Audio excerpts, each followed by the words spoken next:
is the way. This is the way.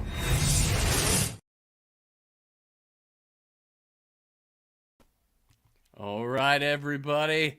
We finally made it. We made it to Tuesday. Happy Tuesday, everybody, here at Fatherly Fandom for the watch party.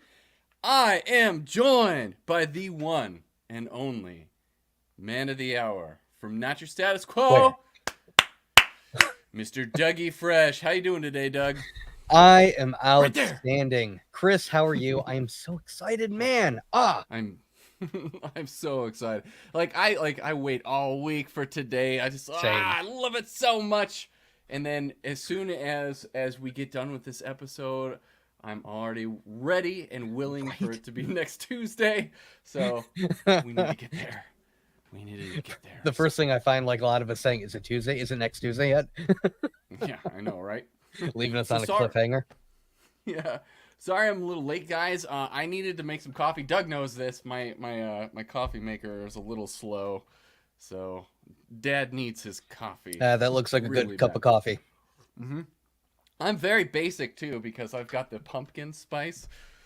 No creamer. Nice. You know, it's fall. I love fall. Fall's my favorite season, guys, so I've got to do that. Speaking of fall, guys, I got some new merch up in the store. If anybody saw it, getting ready for October here, so let's pull that on up here. So we got Spooktober coming up in October. Ooh, look at it all. Yeah. So in October, if you guys didn't know, what I'm going to do is we did this last year, and I'm going to continue on this year. Is I'm going to take a scary movie, and each week I'm going to review that scary movie. It could be an old one, could be a new one, depending on what comes out. And we're going to talk about scary movies because it's October. That's what you do in October. So we got a brand new Spooktober shirt here. Back logo, if you can see that. We got our Fatherly Fandom Spooktober logo for October. I love that one. That's amazing. I know. I'm very proud of that one. I feel like I did a pretty good job on it. And coming from a graphic designer giving me compliments on that, it just makes me feel so good. I mean, it just jumps out at you. Like, I need to have that one. Right. And if you guys want to get something like that, I got the link right here. You can purchase whatever you want. I got hoodies and shirts. I got the classic ones too, as well. So if you want to go to the I got Good Guy Pals here for you guys. Good Guy Pals. that's the fun one. I think Keith is getting his. I don't think he's gotten it yet, but he's got that one. We got the Fando shirt for you guys, and Fando shirt's kind of like the Spooktober shirt. And it's got a design on the back, so it's got the Fatherly Fandom design. Very if you guys cool. Want that too. So let me just put that in the chat here. How's our chat doing? Looks like we've already got a few chatters up in here. Boom. All right, let's all destinations. Sorry, not very tech savvy, this dad. Let's see here. We're gonna go to. This is Patrick from Toy Photographer. I think we'll get some action-packed stuff tonight in tonight's episode for sure. Can't believe the season is just about to be over. I know this is the penultimate episode, Doug. Yep. How do you feel about that? Do you feel like they're gonna be able to wrap everything up? Well, probably when it's over, I'll feel like that. I'll feel like a mix of happiness that like we finally got to the end, but probably a little bit empty. You know, just be like. It was such a great ride, and I'm sorry that it's over. Right? And I need that. I need to jump back in the line, get on the roller coaster, and go for another ride. You know, and we can totally do that, too, because all those episodes will be there and everything. And what's really great, guys, is next week, the watch party next week is going to be insane. You guys are going to have to be there. This one's awesome because Doug's here, but Doug's going to be there next week. Dave, Keith from Not Your Status Quo, and Rob E. from Attack on Show is going to appear on the show as well. So the trifecta. It's going to be great. It's going to be so awesome. And I can't wait. Like, this is the best way to celebrate the finale. You know, it's going to be so much fun. So you guys definitely join us for that. It's going to be awesome. Let's see if we got any. Oh, Caleb from You Got Caleb Richardson here. Hand pink waving. I think that happens when you use one of YouTube's unique emoticons. Oh, yeah. They've got like their own special emojis. Dang you, StreamYard. You're not showing the icon. How dare you? And they're kind of cool too. Like, I don't hate them. I don't hate them either. So I do like them. I wish that they cross platforms. Yeah. Nice. I'm getting ready for Halloween 2 for my channel. Perfect, Patrick. Can't wait to see. I love Patrick's videos. He's a toy photographer. He takes Funko Pop art and then makes these really cool pictures. And he goes behind the scenes. The behind the scenes ones are probably my favorite because he shows you how he does it and everything. So it's really cool. He's got virtual backgrounds and everything, and he's got these lumen lights set up, so he goes through exactly how you set up a framed shot with light. He's a magician with a light. Like, he paints with light. It's really cool. So nice. Check him out. I really like his stuff a lot. And that's all the comments for now. And this is me. So if you guys do need a hoodie, there's where you can go. You can go to my spread shop right there. Excellent. As well, let's check on what time is it? 5:40. Still got a little bit of time here. Share this. Just hanging out. Is it 9 yet? I know. Is it 9? Is it 6? You know, if it's 9, I'm gonna be late to work. Oh crap! So yeah, if you guys didn't know, here at Fatherless Fandom, I do have a day job as well. Well, night job because I work night shift. So I'll be working tonight. But the nice thing about it, I love that they are premiering this stuff at 6 p.m., 9 p.m. Eastern Standard Time, because then we get an opportunity to do this, to do a watch party instead of like sitting up at midnight or 3 o'clock in the morning. And you know, so it's a lot funner getting to do this with all you guys here instead of doing that, and then or waking up in the morning and seeing all the spoilers, you know, because I used to hate that. Gosh, man. And they still do it. I don't know how they do it, but like we'll get spoilers right away. As soon as this episode drops, people will have the most spoilery thing on their thumbnails and YouTube, and it's like, guys, give us at least like a day, maybe 48 hours if we can. That'd be great. And I really try to be cognizant with my stuff. It's like, oof, I don't want to put, like last week I was like, I don't want to post something with Thrawn's face in it or anything like that. So I was like, I'm gonna just post Balin skull on here, and that'll be what I do for the reaction video, because I didn't even the day after I was like, I don't want to spoil anything for anybody. I know everybody knows Thrawn's coming, but I would rather sacrifice views than spoil it for somebody. Let them be surprised by seeing it in the show. Yeah, absolutely. You got a drink there, Doug? I do. I'm a little slow. It's okay. It's been a long day. It has. Attack on Show says, preach! All right, Caleb. Let's see here. Oh, look. Caleb did there we go. He got the little wink thing go. So Patrick says, thanks so much, Chris. You're too kind. No, you're great, Patrick. And if you guys haven't, go to Toy Photographer on YouTube. Subscribe to his channel. He's fantastic. He needs all the subscribers he can get. He puts out really good content. And Caleb Richardson, you say, I can't wait for tonight's episode. I'm a little drunk, so an Uber has been ordered. I should be home in about 15 to 20 minutes. All right. You're having a fantastic night, you know? Yeah. I'm glad that you got an Uber, so you're not driving yourself home. Way to be safe there, Caleb. Great job. All right. That's what we got here. Patrick says, from Toy Photographer, so what do you guys think Thrawn is eager to escape from? And what do you think is in those containers? Dead stormtroopers or dead Night Sisters? What do you think, Doug? Personally, I think the containers, I think it's something more valuable. I don't think... So Thrawn is a tactician at heart, and while he may, he did have issue. If you go back and you read the books or the comics or anything, you do know that he took issue with the way that Vader would send a lot of his troops out like they were cannon fodder. But he's also, because he's a tactician, he knows that it would be foolish to carry a bunch of bodies home. Yeah. So while I think he respects the troops, he's not going to put them in these containers and take 3 days to haul them onto the ship. I think it's going to be something more valuable that you can get from that planet. Maybe it's that what is it called? Chromium, I think. That what is that? The armor that what's her name? Lightsabers. Does it deflect lightsabers? I believe so. I know that what's her name from the sequel trilogy? Her stormtrooper uniform was made out of it. Whatever it was called. It wasn't Beskar. It wasn't Beskar. The other type of metal that's special in Star Wars. Cortosis. I can't think of it off the top of my head, but I was thinking maybe it's something like that. Mm-hmm. Yeah, it could be cortosis. That's what the Grisk actually Ooh, had. okay. So what that does, it not only deflects lightsabers, it also Mm-hmm. like deactivates them as well. So they're totally Ooh. useless. Yeah. So if it's cortosis, that'd be Okay. pretty sweet. But yeah, I agree with you, Doug. It has to be something valuable that he's Mhm. bringing on there that's worth staying around for 3 rotations. Right. So it's got to be something. I'm sure we'll find out this week, though. Now, as far as what he's eager to escape from, I don't know that he's just eager to escape. I just think he wants to get out of there. I mean, he's been stranded there for like a decade. Yeah, a decade. He wants to go home. I think that's all it really is. Like, it I just, would too. I don't know that I've seen the theories. I know what a lot of you are probably alluding to, and you know, I did want to talk to Chris about this.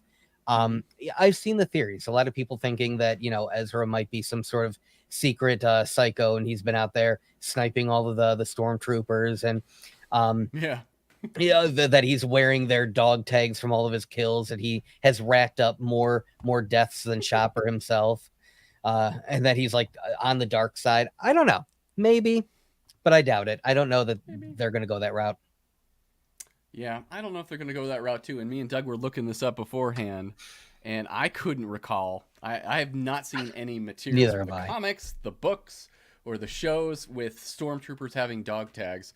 And I did look it up before the show to confirm, yes, canonically anywhere else, in Legends material too, stormtroopers have never had dog tags. Not that I'm aware of. Me either. So while that would be a badass thing for Ezra to have, I just don't think that's the case. You know, that we're probably not going to see that. It's just a design choice for that. So, ooh, I like what Caleb's thought is. It could be Kyber crystals. Ooh, yeah, it could be Kyber crystals. Because we do know that the Empire used those in the building of the Death Star. So they have use outside of being put in lightsabers. And I think the First Order, didn't they use them in their Death Star planet thing, whatever it was called? For that one, they were sucking the sun. Like, that's right. I forgot about that. They sucked. Sucking the sun. Okay. Don't think about it. Just all right. Yeah. But those Star Destroyers that could destroy planets at the end in Exegol, maybe that could be linked to it at some point as well. And a lot of people think that Thrawn's forces aren't going to be going back for the Imperial remnants, but he's going to create the First Order instead. So, or I could see play that. some part in the beginnings of that. We'll see. I'm not sure, and I don't really want that. I want Thrawn to do his own thing. Yeah, I want him to do his own thing, but I want him to be closer to what we got in the books, to where he wants to go back in order to deal with a greater threat and everything. And something like the Grisk, or the Yuzon Vong, something like that, where it's like, oh, there was a reason why he was doing all this stuff. It wasn't just because he wanted to be a bad guy. You know, I don't like that. I want him to have as much depth as the character's been given over the last few years. I've never seen Thrawn as a mustache twirling villain. That's what you got Balin for. Yeah. He's but Balin does it perfectly and everything. So I'm no Jedi. Stab. Oh, is that a hallway? Be right back. Yeah. I just got to do my Darth Vader thing real quick here. Oh, look at this. We got Seriously Star Wars in the chat. Welcome, Christopher. Nice. Good to have you here. He's another awesome YouTube channel. You guys should check him out. Give him a subscribe as well. He had me on for his trivia thing, and he's been doing this each week with different creators on YouTube that are involved with Star Wars and whatnot. And by some miracle, I actually was able to pull off the win. Extremely difficult questions, but I was watching. Yeah, right. Like Chris has said, it's a learning experience for all of us. It's so much fun. So you got to check those out. Check out his toy reviews and everything. He does Funko Pops and all sorts of other toys. It's really cool what he does. So, and we got Attack on Show once again. Again, another great channel. I'm just plugging all the channels tonight. Attack on Show. Subscribe to Robbie. He's awesome. He's got great reviews on all the little stuff out there. The nice little hidden gems out there. And this is my dog Monty, if you guys didn't know. He's coming. This is a great community of channels. It really is. I'm loving like the sort of coalition that we are forming with the Oh yeah, small time YouTube guys here. So solidarity, brothers. You know. I love it. Yeah, And so, your dog looks adorable, by the way. thank you. That's Montgomery. So Montgomery, I we're, love we're it. talking about you. So Attack on Show says, I think the sun is that they are running away from. Oh, the sun. They could be that the Mortis God Mm. could possibly be. I kind of think that, you know, I did my little short this week on the Zepho because they're dropping hints here and there. They had those the Sith language that they had on the mothers on their runes and everything was talking about Kujet, the Sith Zepho from Dathomir who died. But those the surviving Zepho apparently from from Fallen Order went off into uncharted space and disappeared. So it's could be that they went to Peridia. Maybe and the reason why they went extinct apparently for the Zepho was that they started to become corrupt and go towards the dark side. So maybe there'll be a big threat in this. Who knows? What do you think, Doug? Mm. You know, it could be. I hate to be the boring one. Generally, I stick with the more that sounds fun, but it's probably a lot more boring of a reason. Yeah, and it would take a lot more setup I because not a agree. lot of people who are playing the video games would understand exactly what's going on. Like, I love the idea, and I would love to see Yeah. them, appear in live action in a show. That would be amazing. Mm-hmm. I don't know that there's enough time this time around, though. Yeah, I don't think so either. So, and Dave Filoni has done a Herculean task at setting up all this stuff from Mhm. Rebels and everything else, all the cartoons and everything, and making it enjoyable and making the general audience understand this to a certain point. Now, if Disney would agree and just like give him 20 episodes a season and like Yeah. just an unlimited budget, Do it. let the man create. Yeah. Seriously, let the man create. All right, Patrick says, I was hoping it was the Night Sisters that he'll have to raise from the dead to utilize their dark magic. I bet So- he'd. I loved your video on magic, by the way. Oh, thank you. Yeah. So one of my good friends, he was like, "Hey, I'm not sure about magic and the Force. Is that the same thing?" Is like, "Can you make a video on that?" I'm like, "Absolutely, I'll make a video on that." And this is what I would love to Absolutely. do. Absolutely.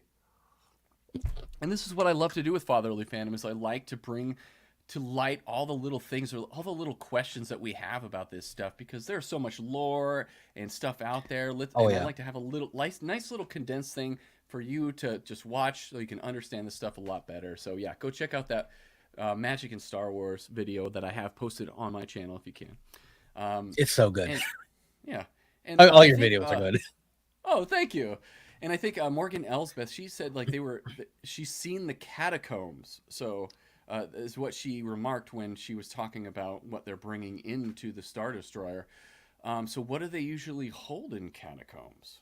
You know, like what's the main thing that we usually have in catacombs?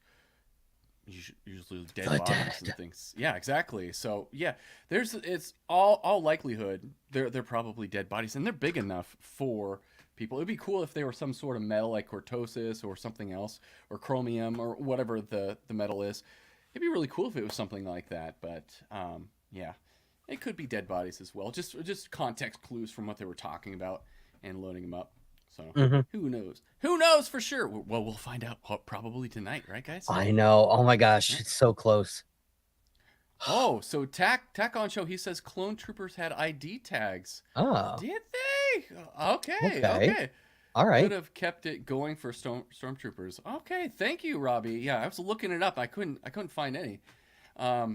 Maybe I'll have to go back to Clone Wars, because there's a lot. And I remember when Clone Wars first came out, I was not excited about the Clone Trooper arcs and everything. But as soon as I started watching those became some of my favorites. Like I love going back to the inception of the Clone Troopers and everything else in that show. So it was a lot of fun. I'll definitely go back and check that out, and we'll get those dog tags up.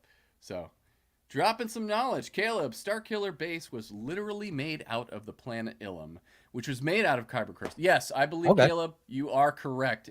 I think that was supposed to be Ilum, and that's where the Jedi went to go seek their kyber crystals as younglings, as Jedi, well, Jedi initiates, to get their kyber crystals so that they could build them with Huyang. He was in those episodes too, if you guys didn't know. So it all comes back to Ahsoka. And those little Jedi younglings, they listen to Huyang like good Jedi do. So, ooh, the Son of Mortis would be cool. Yes, it would. All right, let's see here. Attack on Show. Maybe there's no blue milk in the galaxy, and Thrawn has a craving. Yeah, there's a reason why his skin is so lustrous and blue. He drinks a lot of blue milk. Thanks, Robbie. Oh, thank you, Patrick. Yeah, the magic video was perfect. I really appreciate it. And if you guys have any suggestions for me, what you want me to cover or anything, I'm more than happy to do the research and put it up there. I love doing that. So any suggestions, I'll put up there.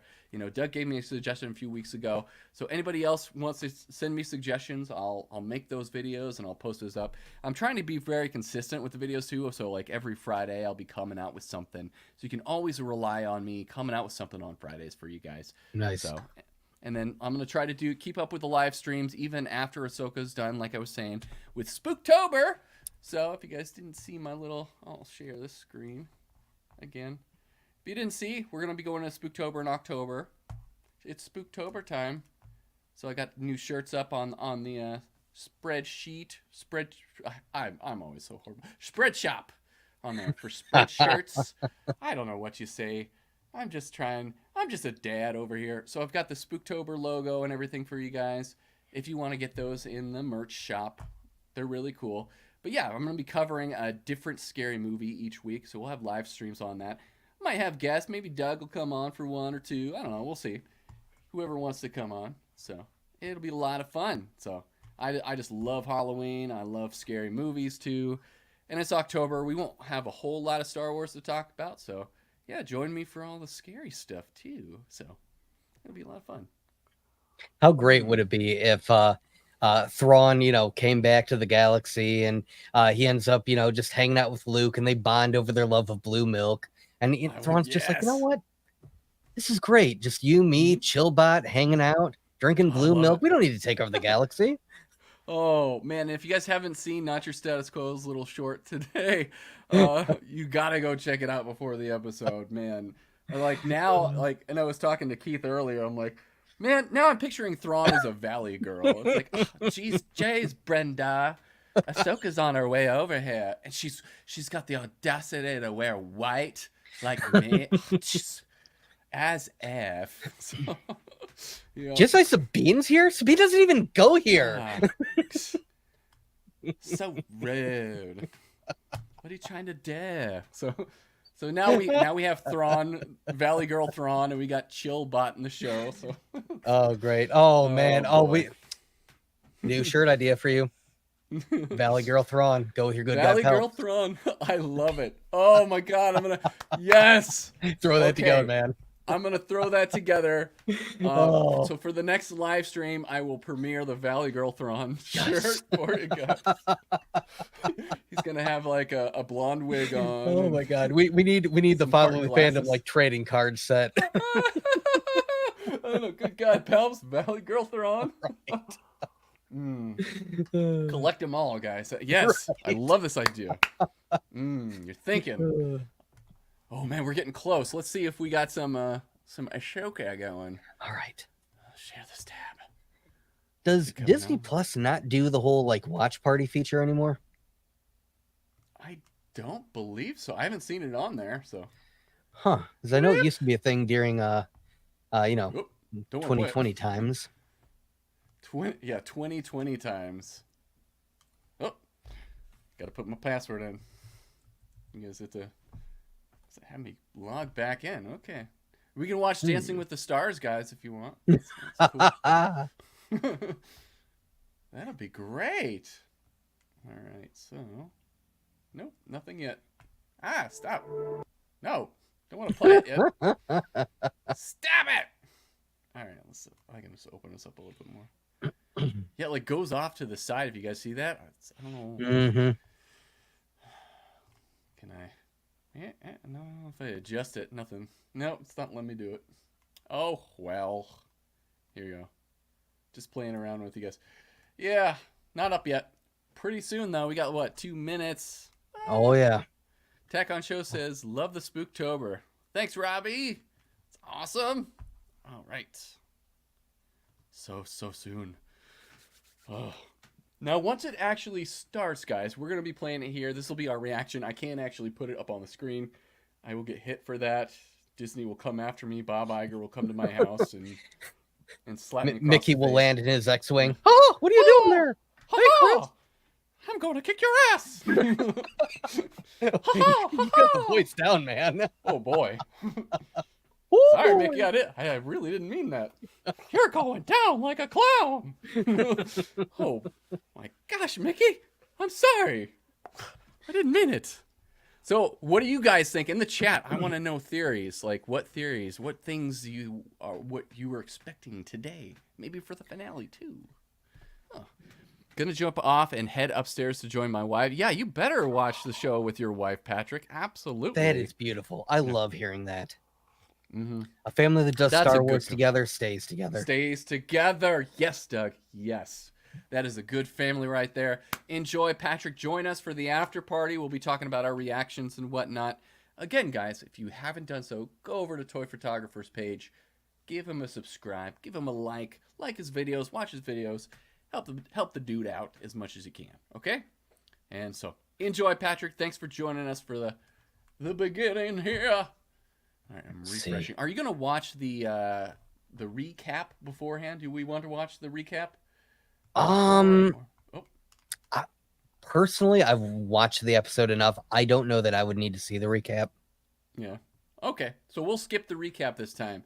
Patrick says she allows me to game and post game. I'll be back. Thanks, guys. That's It's the up. live. It's up. So we're gonna get it started here. So I'm gonna pull it on up.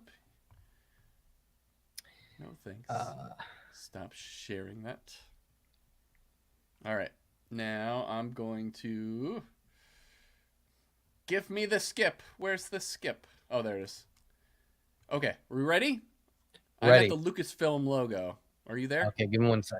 Are you hearing me, by the way? My speakers. I hear you. I don't know if I hear your speakers or not. Okay, I'm at the Lucasfilm. I just wanted to make sure I'm not wearing headphones, and I wanted to make sure that it wasn't going to pick it up. If it did, I was going to mute my microphone. Okay. I hope. All right, so I'm I Lucasfilm. want to hear your reactions. All right, ready? Yep. 3, 2, 1. Playing. All right. Part 7, 46 minutes. I like the music already. Oh yeah. Tim Kiner killing it. Oh my gosh, the music has been amazing. Awesome, hasn't it? Mm-hmm. I got a short on my channel. Uh-oh. The Star Wars logo was red for a minute. I think all of Star Wars is a Sith. Uh-oh. Ominous. Coruscant. Oh yeah. Ah. Ships whooshing. I keep the subtitles on. I think it's funny. Here we go. Oh, the Tribunal. We were talking about this. That jerk.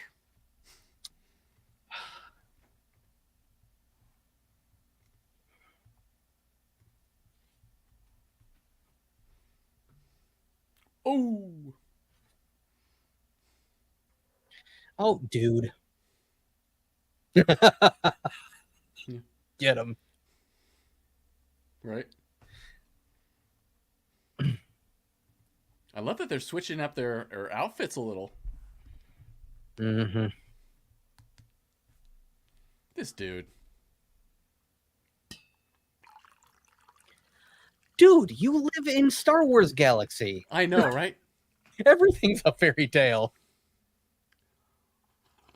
Yes, you have wizards.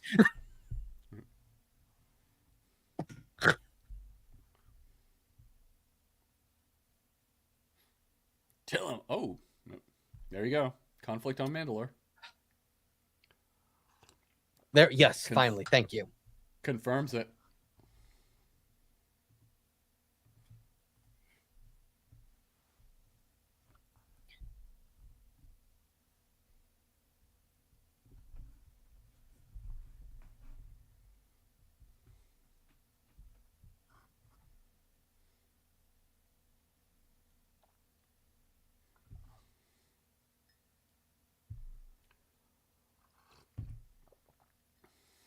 How rude.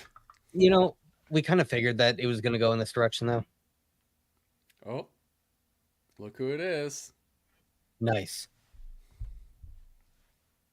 Oh, I can't be mad at this. Leia.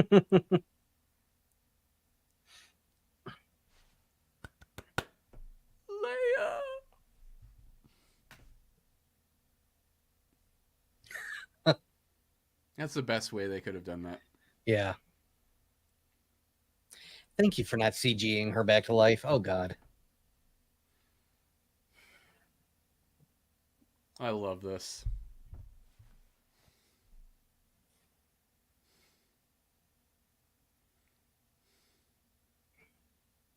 Of course you do.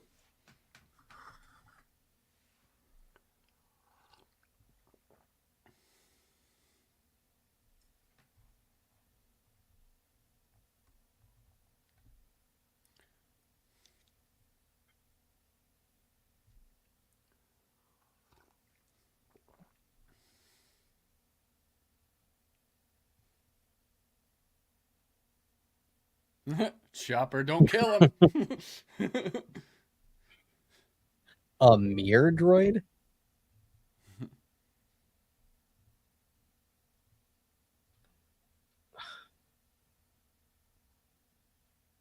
Leader of the Defense Council. Nice.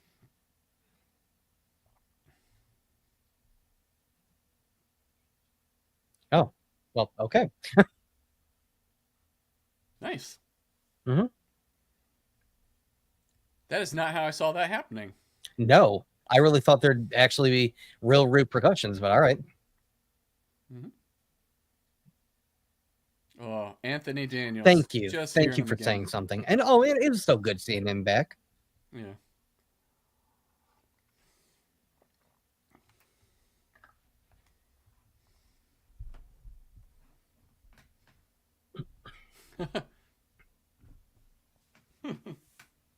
Cut the bullshit, Hera.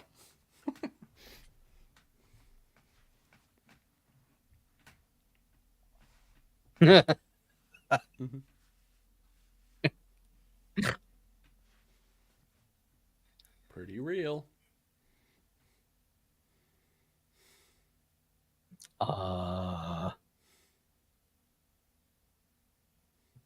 Yeah, that's my saying. Prepare for the worst. Yes. Hope for the best.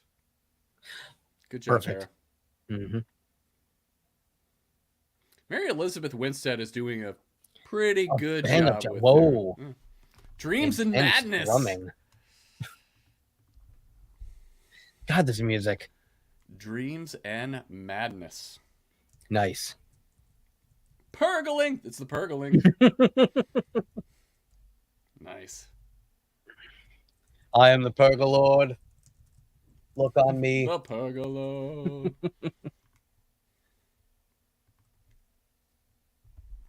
Oh, hey. Nice. We got him back.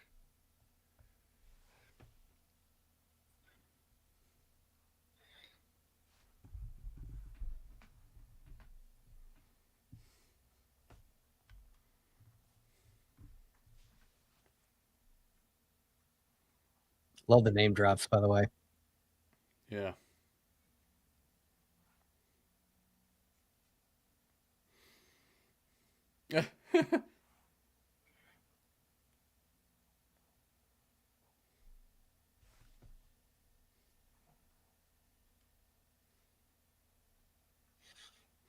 That's the line that we heard in those trailers. Oh, yeah. You're right. Yeah. Good catch, Doug. Oh, I love this so much.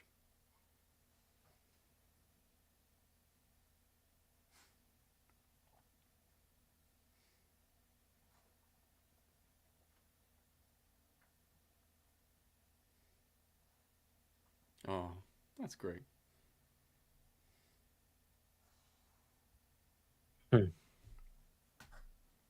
Neither did I.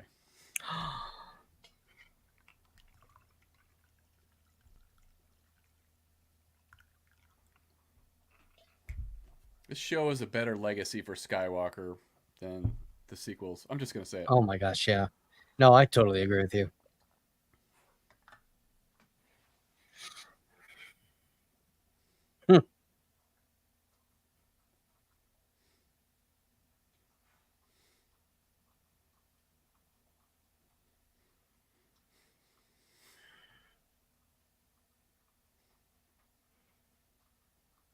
Do we have another time for more time for a story? Yeah, right. Can we get part 2?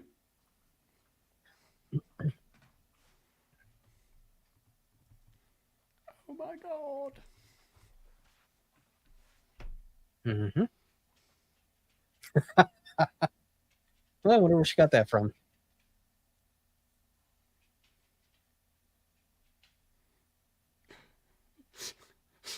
Astronomically terrible. I Always love listen to Hu Hu Yang. Yeah. That's great. Love David Tennant. I know. Trust in the Force, Hu Yang.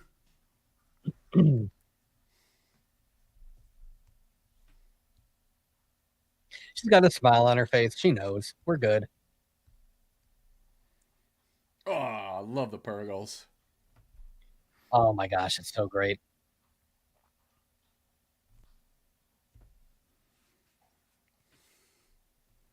Uh-oh.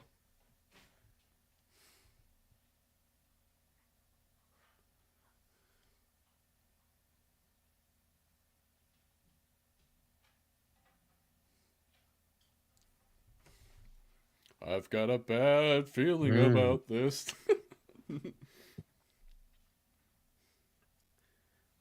Oh, right. Okay. I remember last episode, Thrawn's command.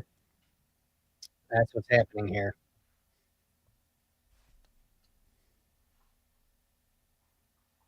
Yep.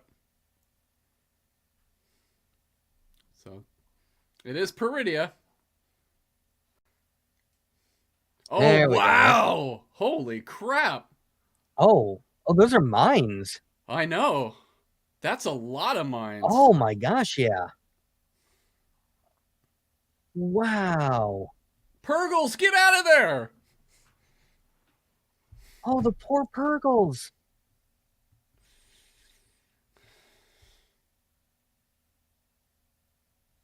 Oh, I'm so mad at Thrawn for this. Yeah, good job. Good job, Purgles. Wow. Yeah, they're like, we're getting out of here. Yeah, smart.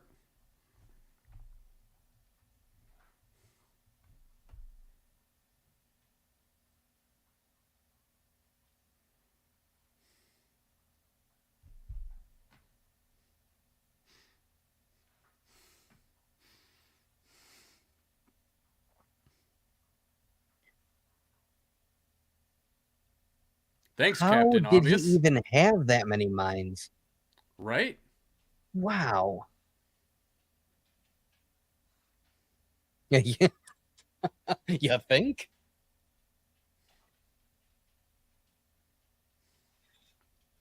No, great.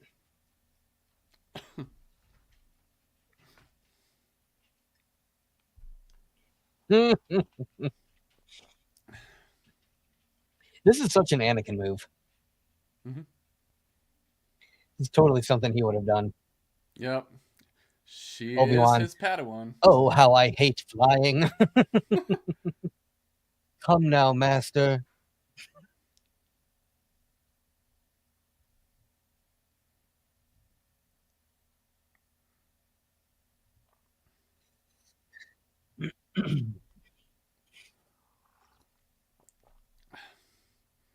Bill, no!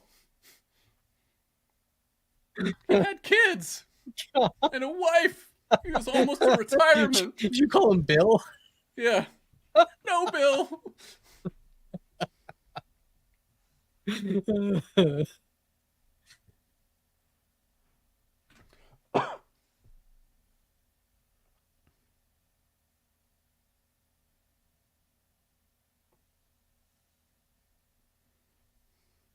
Oh, cool. The Inquisitorial database. Oopsie goof.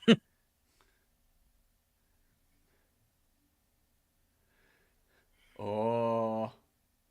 He's doing his thing. Yes!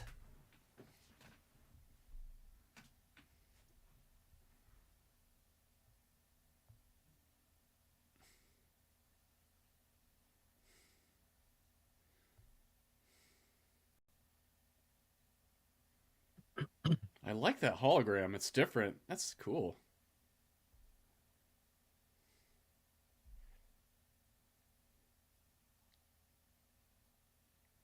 He already knows.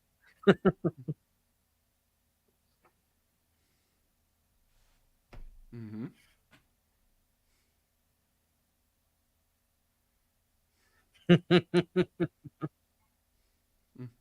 Mm-hmm.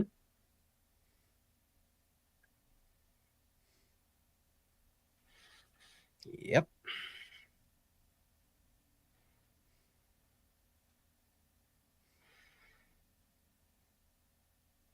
He was so perfect to play Thrawn. God, his cadence, his voice, so perfect. I love it.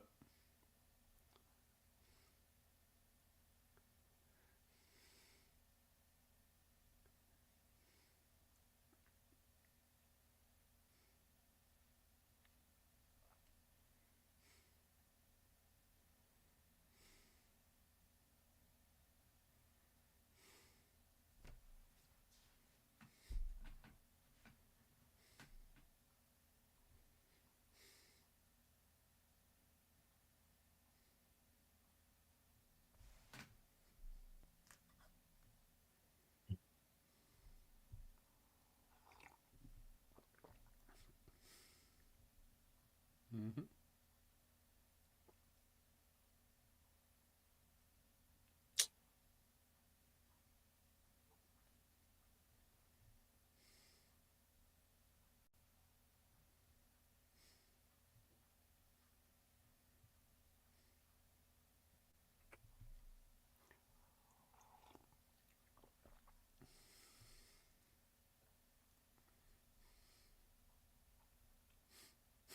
Just cruising.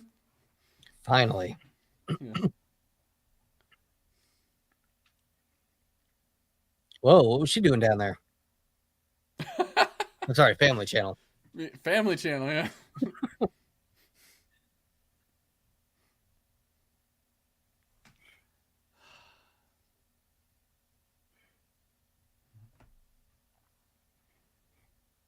yeah. That's what people say.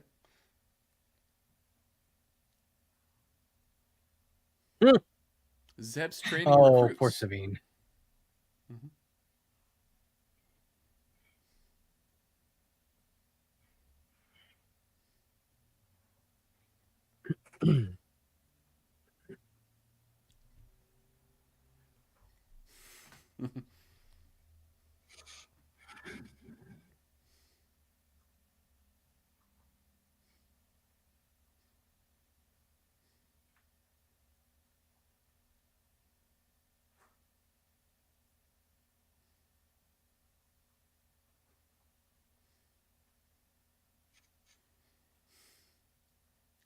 Why?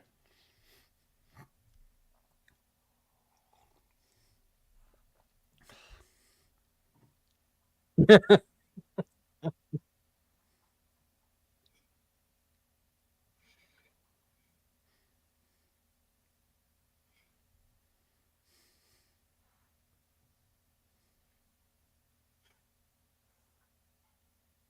you gonna tell me anything, Sabine?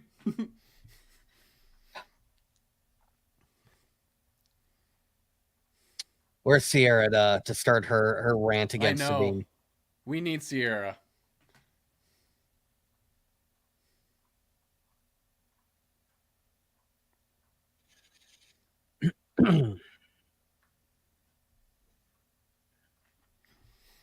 Getting Lord of the Rings vibes here.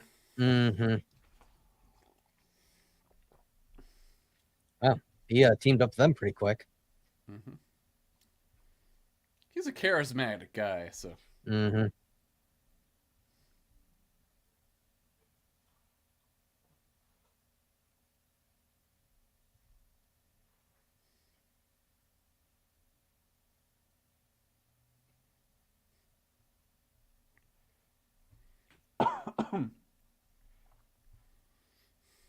Wow, they give him a lot of respect.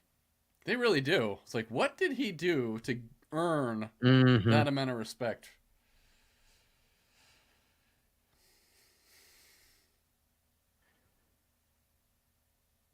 I mean, I'm definitely a Thrawn fan too, so I mean, Yeah. wouldn't take much.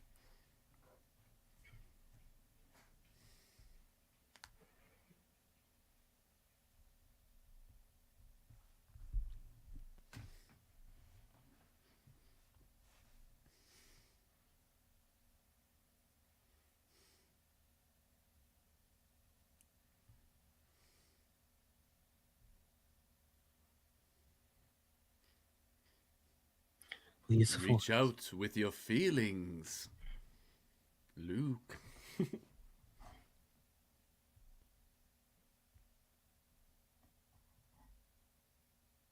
Well, now that she's Ahsoka the White, you're darn right it is. And Doug, do you heard the hum? She's I certainly did. Yeah.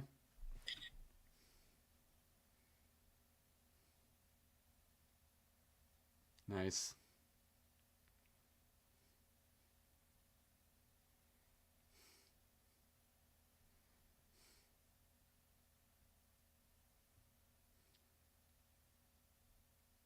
Yes.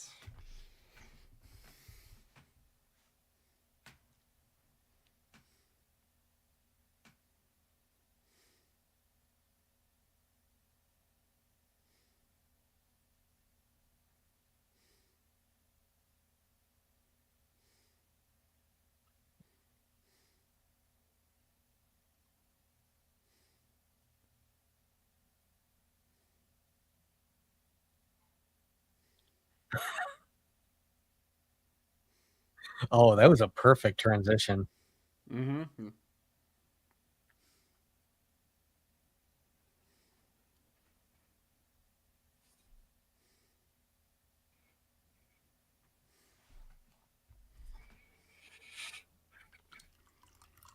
The Force.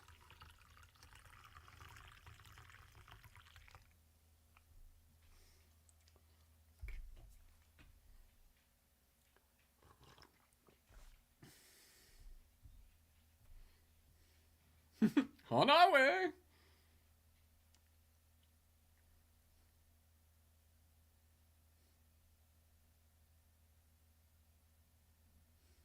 Jeez. It's an open fire. I didn't know that they meant that giant ring ship. Mm-hmm. Yeah, I'm guessing Enoch is on. That would explain Ion the Scion. weird bubbly hologram. Yep.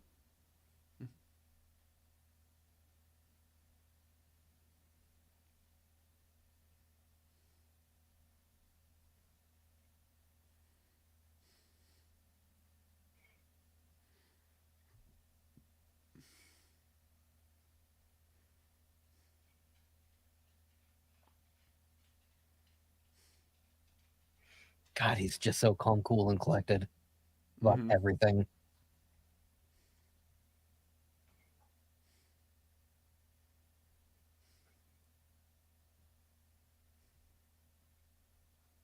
No.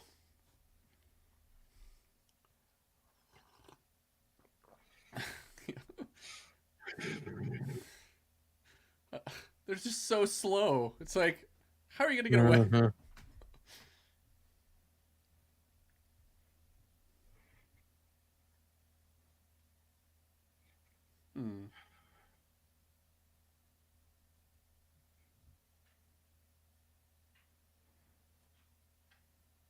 Oh. Oh. Oh. Huh.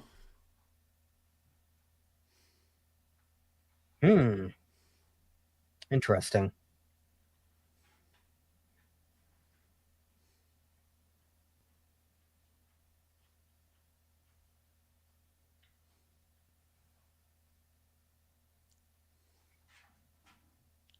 True.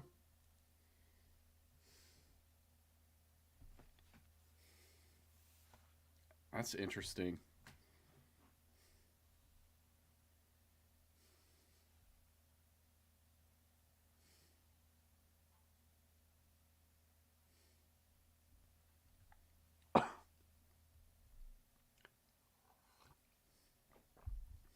I didn't see that coming.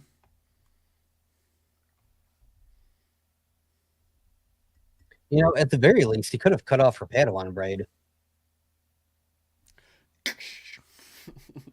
Just pulls it out. Ah!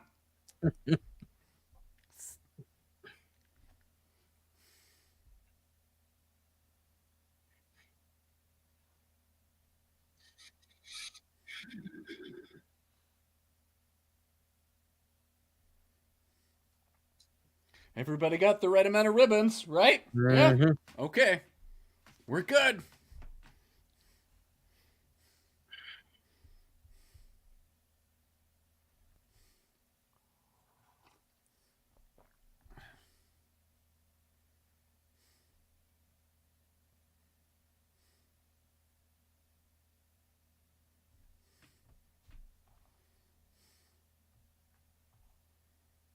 Slingshot. They definitely learned that from Ezra.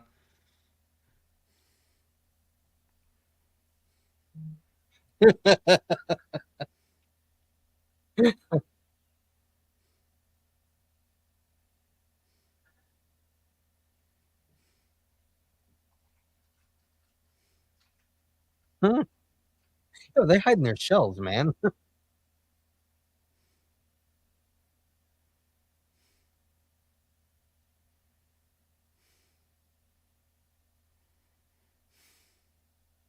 Sabine, give him his lightsaber. Let him help. Come on. Yeah, right?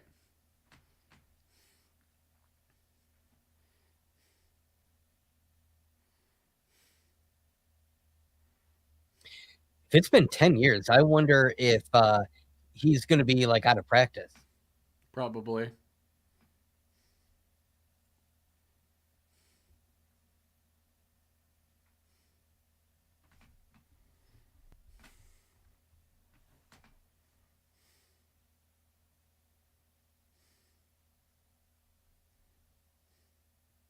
Oh.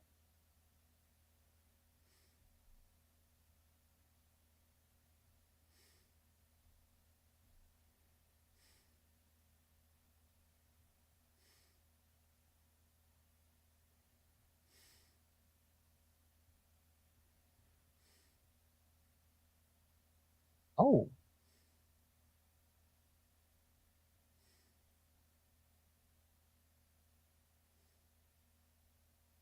Nice. That is nice.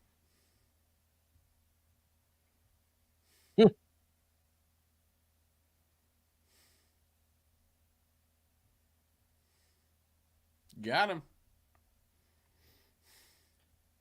And the gang's back together.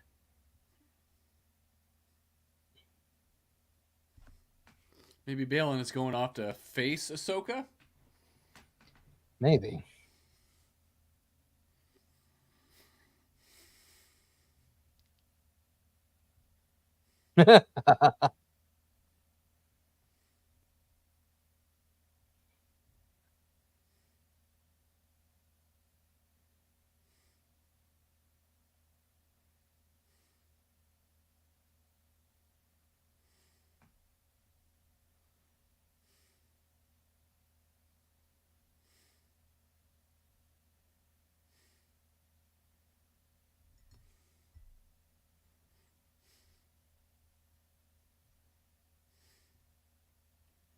Jump.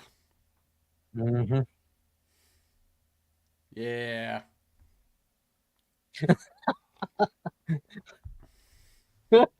No, it's okay. Hu Yang is. I'm sorry, this is sacrilege, but I think Hu Yang is better than C-3PO.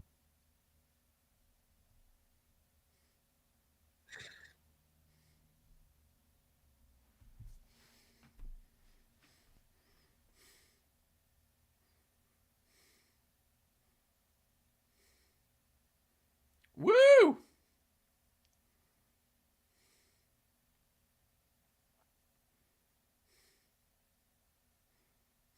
Ow. Mm-hmm. Yep.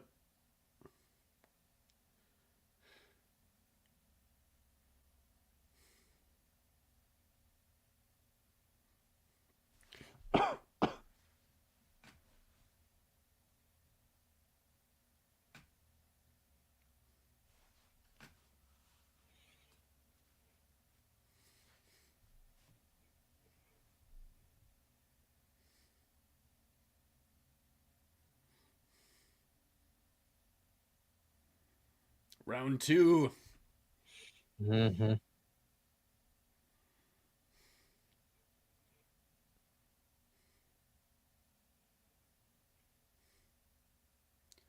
Nice. He's taking it seriously now.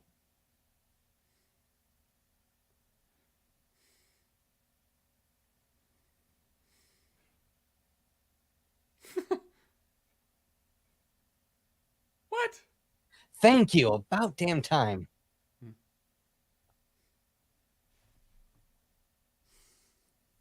Why did he say that? I know, right? There you go. Awesome. Oh, he's Yeah. crazy now. I get it.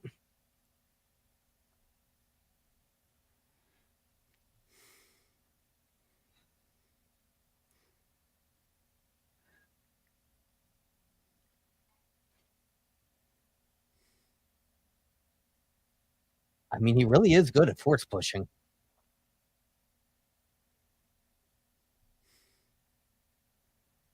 Nice. Oh, man. Oh, so good. This is phenomenal.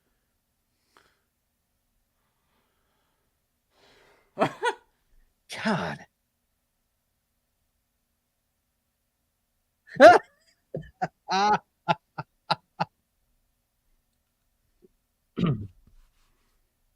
Okay. All right.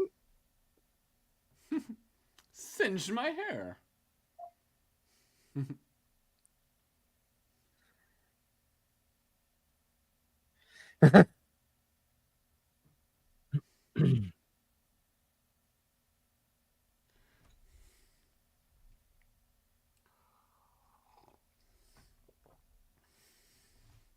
Nice. Oof. He's fine. He's fine. Dipping it back to tank. Whoa, what was up with her blade just now?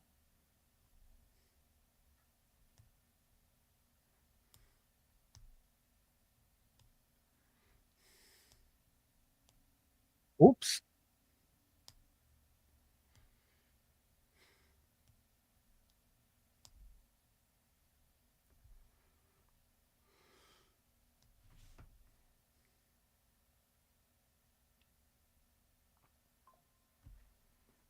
Uh-oh, the piano.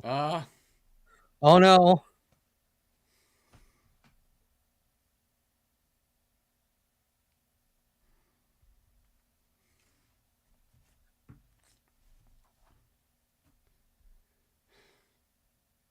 Nice. That was nice. Not what I expected. That could be the name of this episode. Not what I expected. Yeah, that's true. But I like that. Mm-hmm.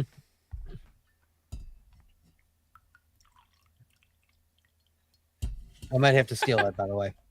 Yeah, go for it. Attack on Show, Ezra the Last Airbender. Yes, Right. Yeah, I think that's perfect. a reference. We see what you're doing, Dave Filoni. Mm-hmm. Didn't think we'd notice, but we did. Okay, Tony. You got it. Good job. Red Ribbon Army. Dang.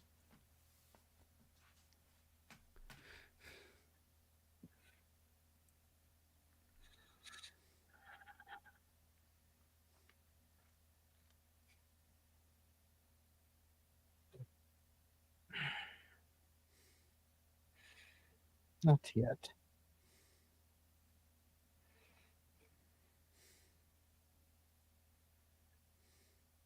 Nice. Oh, yes.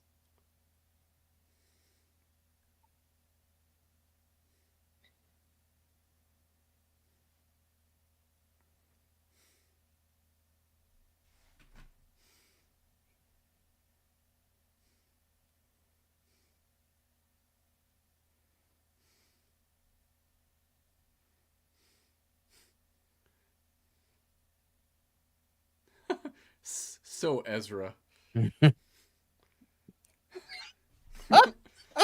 I'm liking his performance. Good job. Oh yeah. It's like I don't even have to use my lightsaber. Mm-hmm. Not on you. Wow. That is such a slap in the face, Shin. Two people going at her with no lightsabers. Right.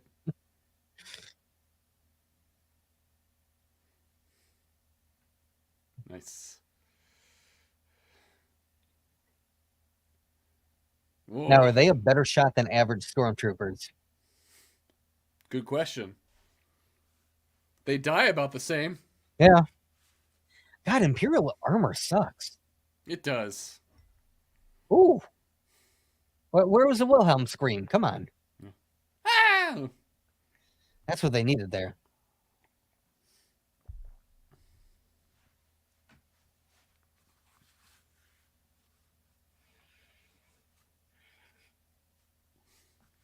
Oh, he's pissed.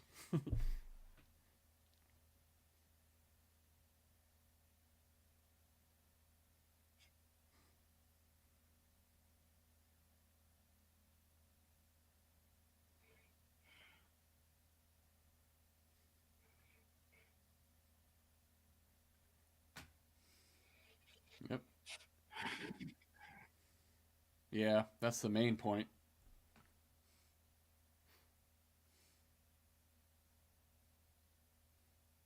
Mm-hmm.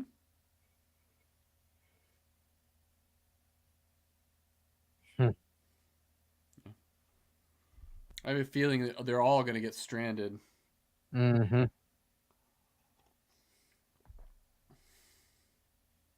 It would definitely explain why, you don't ever hear her in the sequels, at the very least. Mm-hmm.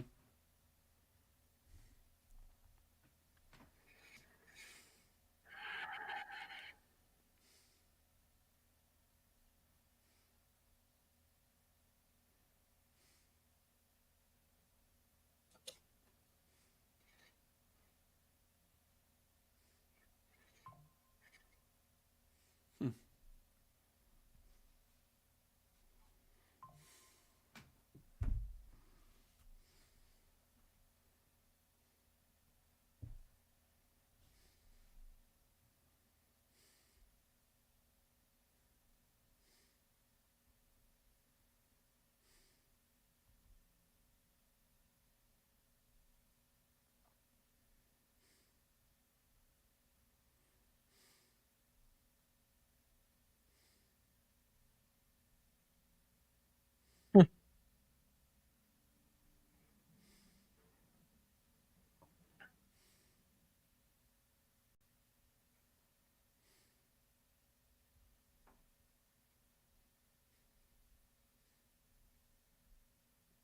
Mm-hmm. Oh.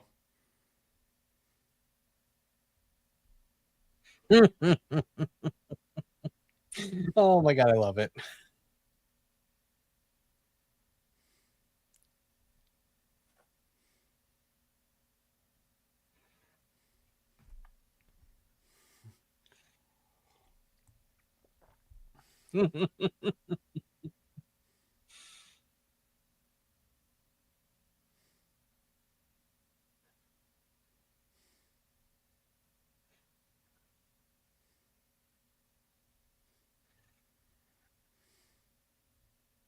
All friends.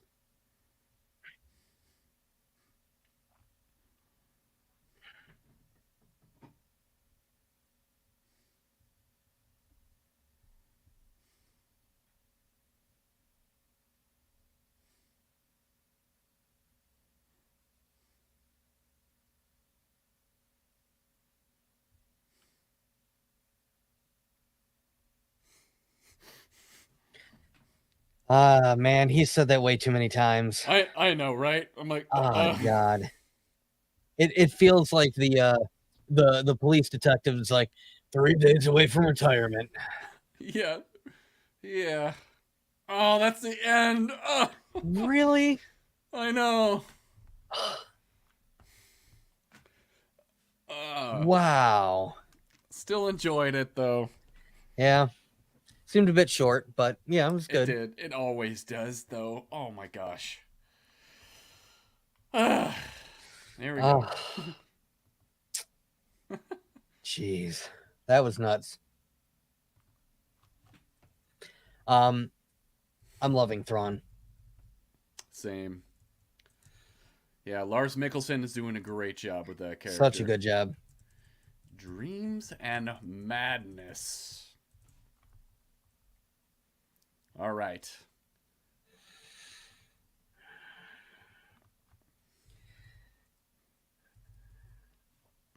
I'm going to step away for one moment. I'll be right back.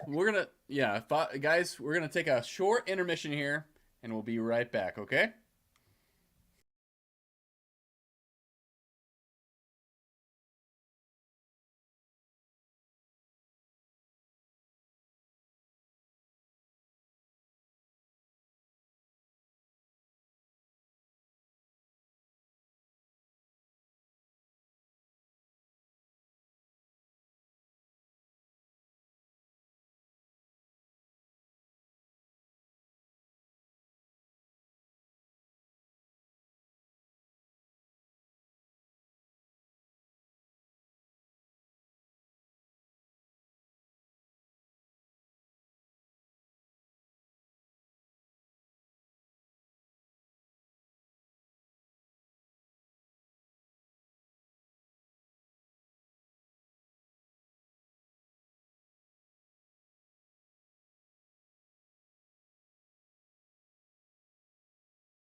All right, welcome back, everybody, to Fatherly Fandom. Here we're doing the After Watch Party reaction and initial review. I'm joined again by Mr. Doug here from Not Your Status Quo. How you doing, Doug? I am great. Wow. That was something that took a lot out of me a bit there. Right? And like I was saying, like this, like the name of this episode to me could be not what I expected. What I thought. Not what I expected. Not what I thought, but I very much enjoyed that. So yes. Yeah, Dreams and Madness, Part 7 of Ahsoka, directed by Geeta Patel. So, written by Dave Filoni.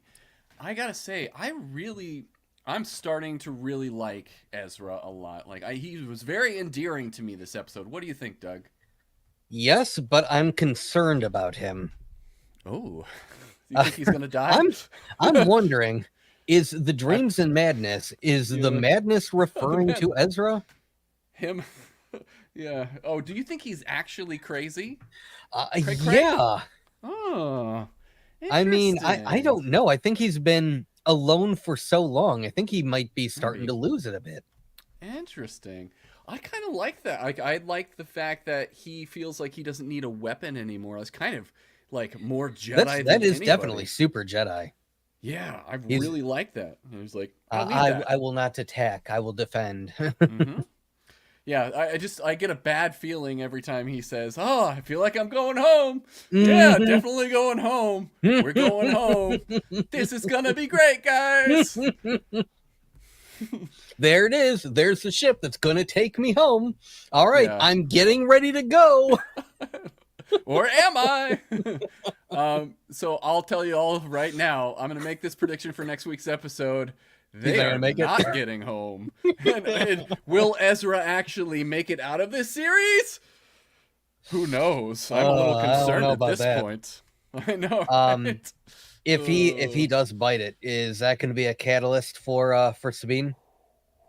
Oh my gosh! And you can already tell, like, at least with that last fight, she's very aggressive in her fight too. And it's like the opposite of what Ahsoka she's opposite of Ezra right now. Yeah, so it's very interesting to see what's going to happen with that. I was really curious because, like, Baylan Skoll, is now going off on his own. This little quest that he's doing. Do what? Do what? Like, where? Yeah, what is he doing? And apparently he's never coming back to Shin. So right. These are my parting words. Yeah, I was like, really? Okay. I mean, and I understand, like, he's seeing all this ambition in his apprentice there. Ooh, Boba Tea. Mm-hmm. I like that. And he sees that she is, more aggressive and she wants to have power and all these things that he has been talking about, that he's like, that's all fleeting. I'm trying to do something else. So he's just letting her go off and do her own thing. So it's like, I'm still really curious what that's going to be. And man, I really hope it's probably not going to be, but I hope that next week's episode is like 2 hours long, because we need some answers. And I don't think we're going to get them in 30 minutes. No. Yeah, that would definitely be ideal if they gave us more time, Mm-hmm. Right. But I don't know. I don't know either. Jorge Aguilar, good to have you back on the chat. You were here last week, so appreciate you coming in here for Fatherly Fandom. Thank you for joining. Just finished the episode. So did we. We just finished it. Got up the watch party all done here, so we're talking about the episode here on air. Yeah, but like you were saying, Thrawn is awesome. Lars Mikkelsen is doing a phenomenal job with the character. I'm loving every moment that he's in, and he's showing off what a brilliant tactician he is. And the whole time I'm like, right? And I was a little worried too at the beginning of this episode, because he was sending out all those troops, and I'm like, would Thrawn really do that? Because all he wants to do is load up the cargo and get out of there. But he made note of that at the end. He's like, hey, we lost this battle, but they're losing the battle for time. We're almost done. That was, oh my God, that line, the way that he said it. In fact, one might see it as a loss for Ahsoka Tano. I'm like, oh my God, dude. See this as a loss. Shivers. Perhaps not. I'm trying to work on my Thrawn voice, and in the audiobook, I think it's not Lars Mikkelsen, but the guy that they have doing the voice is very similar to that too. So it's got that same sort of inflection. Mithron Yoroto. And so I love Lars Mikkelsen's voice. It's so unique, and it's like almost otherworldly, which is really cool. It's not it feels like a combination of different dialects. You can't really pin, where it's from and whatnot. So that's what I like the most about. That's why I have so much respect for actual voice actors, the people that that's like their job, the people that they have a certain way of creating certain voices depending on the type of character. And when you hear them speak normally versus some sort of character voice that they're putting on, you can tell there is a difference. They're not just it's not just their voice. So they're putting some effort into it, and I have a feeling that's what he's doing. I think so too. And I think some people might think that Lars is playing this a little stiff, but knowing Thrawn in his character, that's true to form when it comes to what he is playing with that character. He's very calm, cool, calculating as he is. So he's not going to show you a lot of emotion. So the performance that Lars Mikkelsen is giving when it comes to Thrawn is very accurate to what the character would be like. You know, he's not gonna get super mad. He's just gonna stand there and ponder and think it through and be like, well, you know, we did lose this, but we actually won. It's all good, guys. It's all good here. Attack on Show says that episode was only so for me. You know, yeah, it wasn't part 5, but no. I did love that we got more Anakin too in the beginning, and that we have those recorded tapes. I hope we see more of them. You know, I think the main issue that I feel with this, I almost feel like this show was intended to be binge watched. Yeah, because the episodes don't feel like they're starting and ending. They feel like they're just a piece of a larger part. Yeah. So you do feel like this episode, definitely, at least for me, I almost felt like we kind of dropped in exactly right where we left off. We told just another little bit of the story, and then they cut us off. They cut it off again. Yeah, it's like we got to the end of the audio tape, and we got to turn it over to the other side. Absolutely. Well, but yeah, I agree, and I think that Dave Filoni, that's intentional. Like, Dave Filoni is meaning this to be one thing that you watch, one story that you watch, if not one giant story, one giant movie that we're supposed to be experiencing, which I love. I love that we're not getting any filler or anything like that. Oh, yeah. It's really good. Okay, we got Travis Robinson. Hey, nice to see you, Travis. He's an old buddy of mine. Mark Thompson does the unabridged audiobook. Thanks for that. Yeah, I know it was somebody else. Mark Thompson does that, and he does a phenomenal job at that in the audiobooks for Thrawn. I like Tack on Show. The Battle of the Bastards in Game of Thrones. Yeah, very similar. We needed that one moment with somebody pulling out their lightsaber against all the horses and everything coming up. You know? I get that. It felt very Game of Thrones-y to me. It felt very Lord of the Rings to me, this episode. Everybody was riding on Dogback.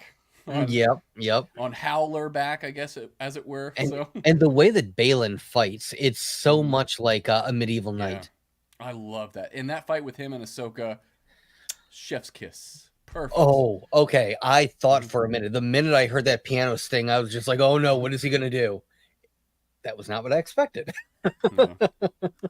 So Attack on Show says this was just another episode that really not much happened other than Ahsoka connecting with Ezra. Yeah, and it like we were saying, this is. I think it fleshed out Thrawn's character. I think that's what it was good for. If you don't know who he is, you haven't watched Rebels, you haven't read the books, this is a good way to get to know who Thrawn is. So I will say the episode did that. I think you're right. You're right, Doug, because I think that this episode really does show more of the reason why he's a great threat to these people. And so if you haven't seen any of the other material, this highlights that. And I think, Dave Filoni is doing a good job of walking that line between fan service as well as being accessible to the general audience. So I think that they are doing a good job. And this definitely highlights that. And yeah, I liked it. I liked the things that were going on. Attack on Show says, if we had more than one to go, it wouldn't be such an issue. But knowing there's only one more to go makes this season start to feel like there's something off. Oof. Could be like next week we'll find out if they're able to pull it off. And I'm under the impression that we are probably going to get another season of this as well. So at this point, I'm willing to see where this goes and everything. I know we only have one episode left. This was the penultimate episode, and it's always hard at this point because it's like, well, there's not a whole lot of stage setting that we can do now. So we need to get to the end game, whatever that end game is. So how they conclude this season will really play off whether or not I think that they're being successful with this story. But so far, I'm enjoying it much better than Obi-Wan Kenobi or Book of Boba Fett. I think that it's a far superior Star Wars. Than those overall, yes. Overall, I'm definitely enjoying it way more than Obi-Wan and Book of Boba Fett. Obviously, Obi-Wan and Book of Boba Fett, they had their individual episodes and scenes that were pretty good. Yeah, But they had overall, good highlights. Yeah. yes, that's I love that. They had good highlight reels. They did. Excellent highlight reels. But yeah, overall, I've really been enjoying Ahsoka. There's so much to love about it. Yeah, I agree. It almost makes me feel the way that I felt when I watched the first season of The Mandalorian. I fell in love with that show. Oh, true. And this does. It feels like falling in love with this. Every little thing that we Mm-hmm. get, getting C-3PO back, I thought that would be more fan servicey and I would be eye rolling. Like all the things that I would imagine. If you would have told me, oh, C-3PO is coming back. Oh, this is happening. This is happening. I'd be like, oh, that's just going to be so cheesy and cringeworthy. Mm-hmm. But somehow Dave Filoni is pulling it off. And is seeing how they utilize C-3PO and how they utilize bringing Leia into the story without showing her was Thank you perfect. for that. I really appreciated that. I love that. That was so nice. I guarantee there was some Disney executive that was just like, hey, you know what? Don't even worry about it. We've got the best CG artists in town. We've got AI voice recordings. And Dave Filoni is probably just like, no, no, yeah. We are not doing that. You are not going to put some CG ghost monster of Leia on this screen. I know. Thank you. Thank you so much for doing that. And it was perfect. We got a little bit of the Leia theme in there too when C-3PO was there. It was great. Attack on Show says, this is what I was referencing when I said, think of Battle of the Bastards and Game of Thrones. My comments got mixed. Oh, yeah. Okay. And Travis says, I think the show is leading towards the Filoni movie. Yep, it is. Thrawn returns, and then the climactic battle is in the movie. I agree. Yeah. I think all roads are leading, at least with the things in the Mandalorian time frame, all roads are leading to that Dave Filoni movie. And they've said this before, that it's going to culminate that entire story with this movie. And again, give us 3 movies. Make this a freaking trilogy for a Filoni trilogy in the middle. I would love that. Thank you, Travis, for that. They do. They really do need to give him his own trilogy. I agree. Instead of just, okay, we'll take one movie from this time frame, one movie from this time, one movie from that time frame. Dave Filoni, you got the trilogy. Yeah. Make it a cohesive trilogy. Make it one story. And don't change Plan it out. Yeah. Here's a thought. Don't plan it out. Don't let George Lucas hear any of the dialogue. Yeah, it's good. You can take his story ideas. Right. Yeah. Have him come. Let him, come up with some of the planets. Let him name a few of the characters. Yeah. Gringle Moon Killer. Perfect. I love it, George. That was great. Yeah. And the one thing that is just showing me too is that Dave Filoni and his writing, he was the perfect person to take over all of this stuff. And it's just like we got all the amazing brilliancy and creativity from George Lucas, but we now also have the writing skills necessary to bring these things to life in a meaningful way that's entertaining and deep at the same time. It's like the perfect fusion. Awesome. It really is. Like, he is George Lucas 2.0. Like, this is everything we ever wanted. And like, it's so perfect. He is the perfect apprentice. And every Batmaster wants to see themselves surpassed. And the apprentice lives. He does indeed. And Dave Filoni, you are doing the Lord's work, man. I mean, jeez. You have pulled off the impossible. Jon Favreau, you guys are just... Yeah, you brought us back from the brink. I'm going to say it now. It's so nice, and it's just so fun to be this excited about Star Wars again. And to talk about it, and to have mystery, and to not know where this is going, too, which is great. Except for we know Ezra Bridger is going to die. So that's definitely going to happen, right? No, he's going home, Chris. He's said totally going home. I know. He's on his way home. I'm just the next episode. All right, I'm gonna take one more step, and I'm gonna be on the ship. And he just suddenly explodes out of nowhere. Watch it be something even more anticlimactic. Oh, I have space cancer. Oh yeah, space cancer. That's what we need in Star Wars. We need more space cancer in Star Wars. Oh, that's why he's going crazy. There you go. So it's a parasite that he's got there. Yeah. that he got from I like it. that he got from the space whales. Yeah, it's a whole new galaxy too. So Yeah. all the viruses and He parasites. didn't get vaccinated before he got here. Come on, Ezra. You Man. don't want to be like that. I mean, before I deployed, they pumped me full of all sorts of stuff that I didn't even think I needed anymore. You and me both, brother. Even in the buttocks. Did you get that one too? Woo! They had us bend over. It was like, and you didn't know when it was coming either. I was like, oh, this is crazy. Fun times. Cheers. Yes, cheers to that. Two veterans here. Yeah, I don't know if you guys know this, but Doug is a veteran and I am also a veteran, so we both served. So, just so you know, we weren't just getting shots out of nowhere for the fun of it. We were actually. Oh, you mean you guys don't just go to the local shot shop? Yeah, I know. All the time to get a shot. Load me up with smallpox. I need my fix. Nice. Yeah, so this top episode, it off with the measles. And getting like the tribunal or the whatever that was at the beginning. I figured that was going to happen, but again, not what I expected. Not what I really thought we were going to get it that last episode. I thought they were going to fake us out and let us like simmer with where they were going to Peridia and then focus in on this. So it was interesting having that in the beginning. I commented on the watch party. I love the fact that they actually changed clothes for once.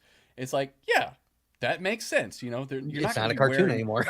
The same thing all the time. So yeah, all the characters are now really into beige. So they're wearing beige coats and everything like that. So do it in the Valley Girl Thrawn. Beige is in. Beige is totally in. The Valley Girl Thrawn would totally be about that. He's like, I think I'm gonna do my next uniform in beige because that's all the trend, Brenda. Like, oh my God, orange was last season. Okay, and then we got to talk about what's that? I forget his name, but that senator, man, he is just really getting his comeuppance in this too. Is he secretly with the Empire? I would imagine like he's probably like he's got to be. Like I know they kind of they sort of dropped a hint that he was one of those that sort of sat on the sidelines and waited to see who would win. They said that in the first or second episode. Yeah, he sat out. Yeah, I think it was the second episode. So because I think it was here. Like, did you even fight in the war? No, you were one of those that sat on the sides to wait and see who would win. Yeah, he was Hamato Ziono, and he's from Hosnian Prime. Oof. Yeah, so he's a senator from over there. Yeah, and I think eventually, let's see here. What?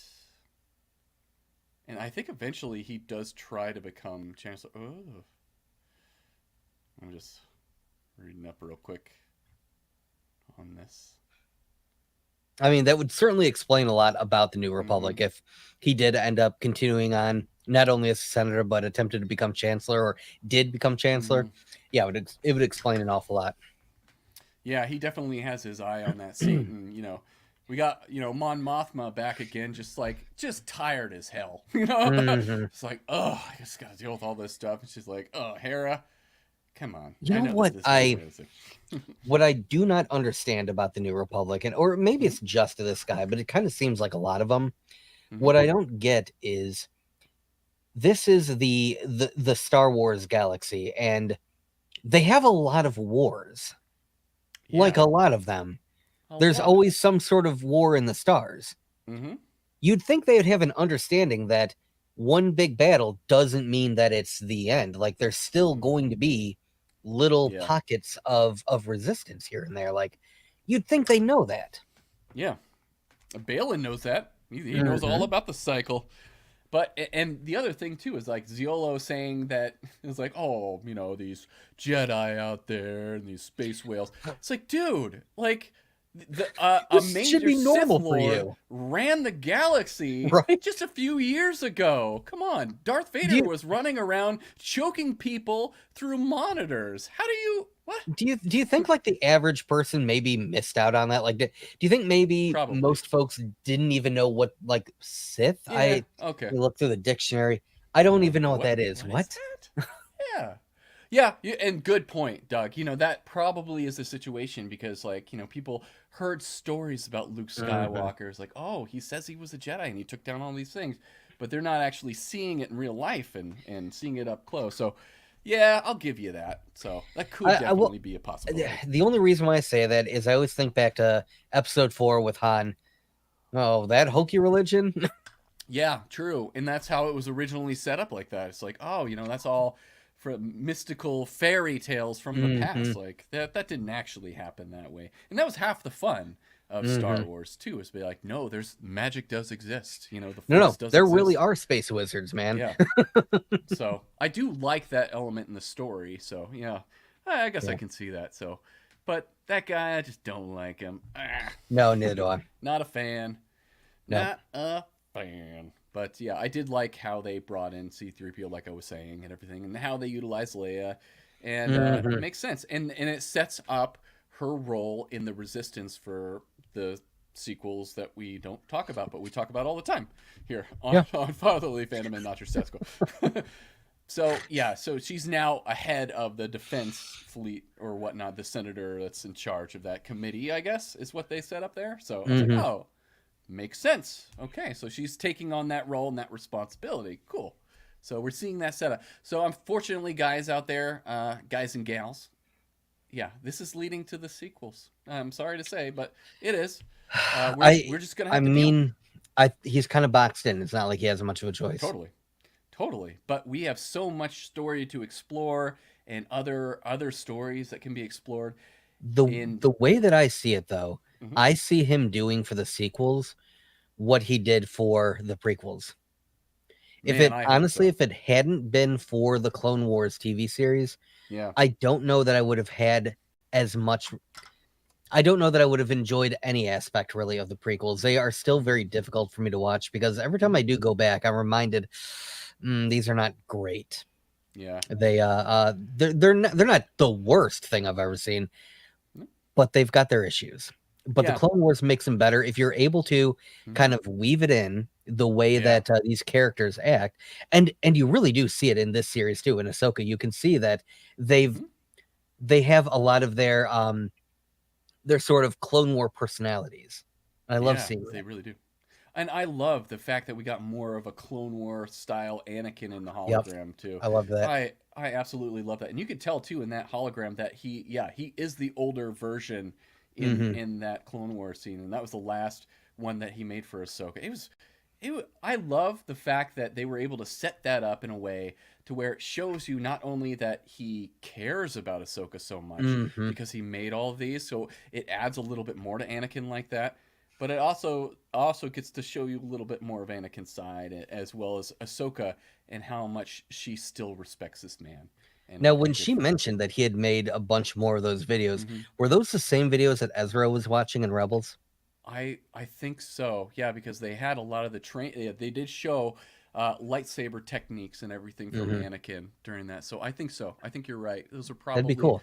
A part of those. And I hope we get a couple more. It'd be nice to see those sprinkled in throughout because I thought that it'd have been totally fine if they left Hayden Christensen out for the rest of the season, but gosh, I just love seeing Hayden Christensen. So do I. So do I. And like you said, the Clone Wars definitely made me change my opinion about the prequels. Yeah, they're not perfect. We've talked about that, and the dialogue is my main issue with it more than anything else. And the graphics too. The incessant amount of green screen and CGI and less practical effects.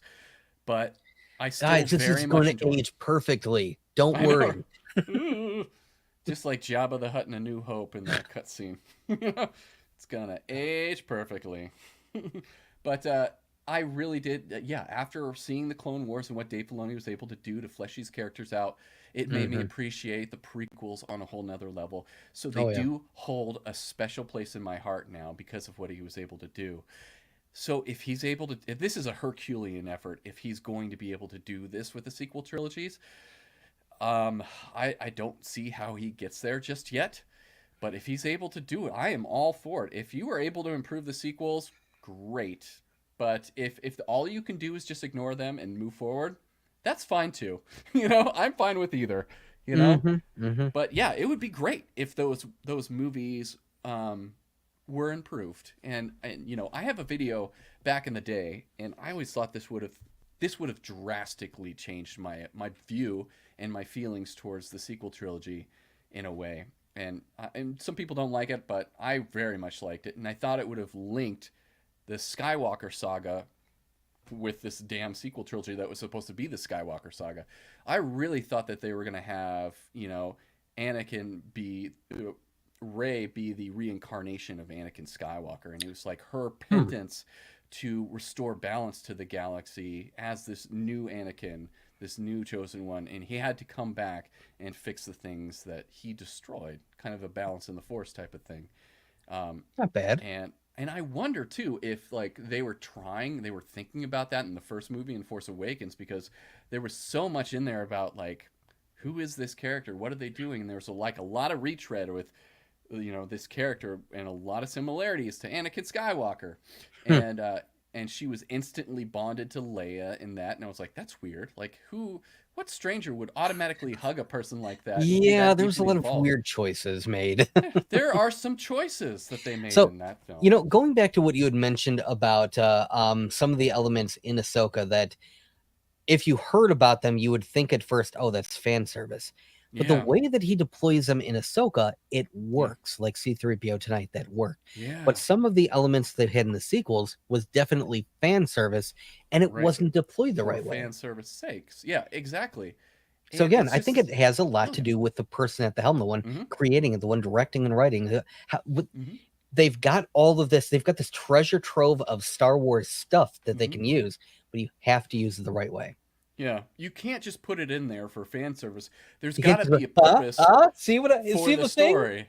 Yeah, exactly. There's got to be a purpose and a reason for that to be in the story, and I think Dave Filoni is great at that. And that's why you have to have people that are passionate about this stuff in charge, because like Dave Filoni knows the backstory, he knows the history, he learned from the master himself, George Lucas. He knows this stuff frontwards and backwards, like I totally the back agree. of his hand. It's all there, and it's all there for him to use and pick and choose to build the story. He's not just putting it in. He's like, I want to write this in so that people see the Jedi training ball. Okay, let's pop that up on the screen. Okay, yeah, that makes sense. He doesn't do that. He's like, well, I have to. I'm making the story, and I can add this into there because that fits into what I'm telling, and it's just brilliantly done. I don't think I could do that any better, and I do a lot of writing, and I've written a lot of stories and everything, and I don't think I could write a story like Ahsoka as well as Dave Filoni has been able to do it. Like, his writing is out there. He could run a master class on how to write a brilliant screenplay, because he is far and beyond impressing me, and I've always been impressed with Dave Filoni, but this series in particular is so impressive. Wow, I'm blown away with what he's doing and what he's able to bring to the screen with these characters. And as much as you guys hate it, Last Jedi, Rian Johnson actually took Dave Filoni under his wing, showed him how to use camera work and everything, showed him the behind the scenes things that he needed to learn in order to do live action. So he says this a lot. He said this in interviews. Dave Filoni loves Rian Johnson for the fact that he took him under his wing to show him all this stuff and to get him involved in that. And no matter if you like it or not, that led to what we're getting right now. I'm a bit of an outlier. You can grab your pitchforks, you can light your torches. This is a lot like the Last Jedi for me is a lot like Book of Boba Fett and Obi-Wan. There are certain elements that were really good that I do appreciate that Rian Johnson did. And I kind of wish they hadn't attempted to undo a lot of what he had set up, because I think it was a good direction, since they had. So like your idea of, having the trilogy tie back into the Skywalker saga, that would have been nice, but they clearly didn't do that, starting with The Force Awakens. Yeah. So with Rian Johnson saying, all right, fine. So since we're not really going to tie it to the Skywalkers, great. She's a nobody. Yeah. Oh. I like that fact too. I like that she doesn't have to be related to anybody. No, anybody can have the Force. The Force it surrounds us. It's with us.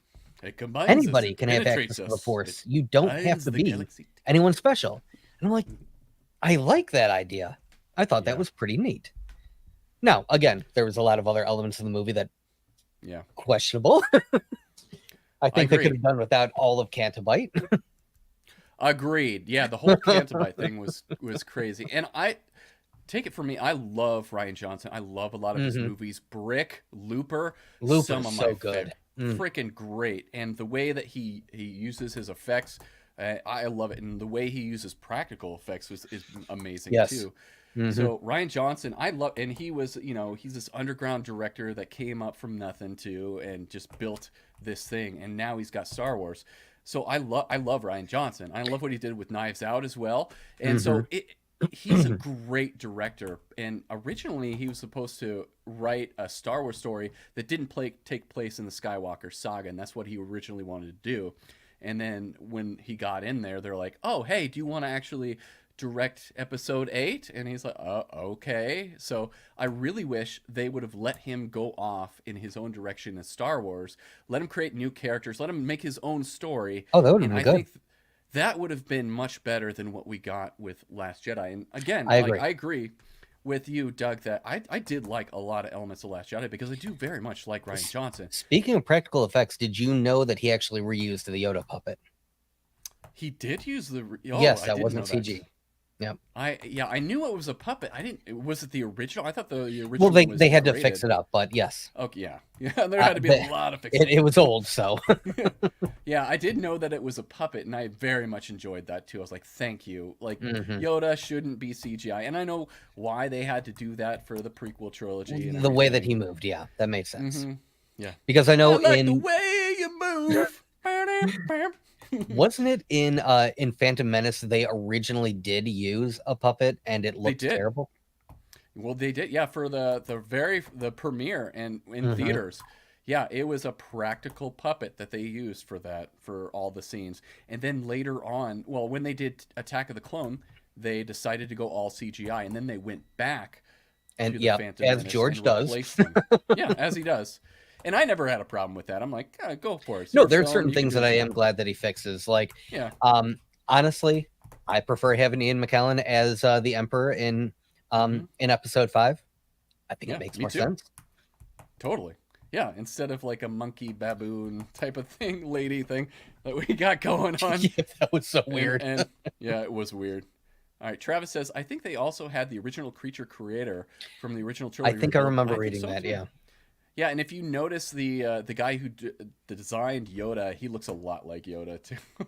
He used a lot of his own face for the puppet as well, and he used Einstein as well as for the hair and whatnot. It's really cool that he used.